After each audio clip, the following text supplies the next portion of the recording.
వైపు వరుస విజయాలతో ఉరకలేస్తున్న టీమిండియా, మరోవైపు ఆఫ్ఘనిస్తాన్పై అనూహ్య పరాజయంతో తీవ్ర ఒత్తిడిని ఎదుర్కొంటున్న ఆస్ట్రేలియా.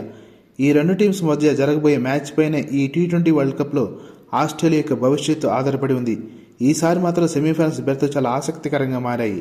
గ్రూప్ బి నుంచి ఇంగ్లాండ్ వర్సెస్ యుఎస్ఏ మధ్య జరిగిన మ్యాచ్లో 117 పరుగుల లక్ష్యాన్ని 10 ఓవర్లోపే అందుకుని సూపర్ రన్ రేట్తో ఇంగ్లాండ్ సెమీఫైనల్లో అడుగుపెట్టింది.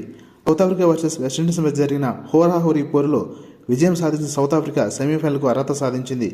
వెస్టిండీస్ మరియు యుఎస్ఏ జట్లు ఈ టోర్నీ నుంచి నిష్క్రమించాయి. గ్రూప్ బి నుంచి ఇంగ్లాండ్ మరియు సౌత్ ఆఫ్రికా సెమీఫైనల్కు చేరితే గ్రూప్ ఏ పరిస్థితి మాత్రం చాలా రసవత్తరంగా సాగుతుంది. బంగ్లాదేశ్ మరియు ఆఫ్ఘనిస్తాన్పై విజయాలు సాధించినప్పటికీ ఇండియాకు అఫీషియల్ సెమీఫైనల్ బెర్త్ ఇంకా కన్ఫర్మ్ కాలేదు. కానీ అత్యధిక రన్ రేట్ ఉన్న కారణంగా సెమీఫైనల్కు వెళ్లడం దాదాపు ఖాయమే. ఆస్ట్రేలియా మాత్రం ఎన్నో లోపాలతో సతమతమవుతుంది. గ్రూప్ ఏ నుంచి సెమీఫైనల్ బెర్త్ల గురించి కొంచెం జాగ్రత్తగా అనలైజ్ చేద్దాం. ఒకవేళ ఇండియాపై ఆస్ట్రేలియా గెలిచి ఆఫ్ఘనిస్తాన్ వర్సెస్ బంగ్లాదేశ్ మ్యాచ్లో ఆఫ్ఘనిస్తాన్ ఓడిపోతే ఇండియా మరియు ఆస్ట్రేలియా నేరుగా సెమీఫైనల్స్కు అర్హత సాధిస్తాయి.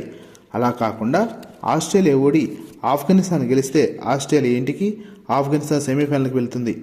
థర్డ్ పాసిబిలిటీగా ఆస్ట్రేలియా మరియు ఆఫ్ఘనిస్తాన్ రెండూ గెలిస్తే ఇండియా, ఆస్ట్రేలియా మరియు ఆఫ్ఘనిస్తాన్లో రన్ రేట్ ఎక్కువగా ఉన్న రెండు టీమ్స్ సెమీఫైనల్కి చేరతాయి.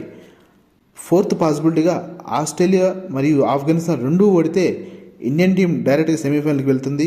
మిగతా 3 టీమ్స్ ఒక్కొక్క మ్యాచ్ గెలిచిన కారణంగా రన్ రేట్ ఎక్కువగా ఉన్న జట్టు ఇండియా టీంతో పాటు సెమీఫైనల్కి వెళ్తుంది.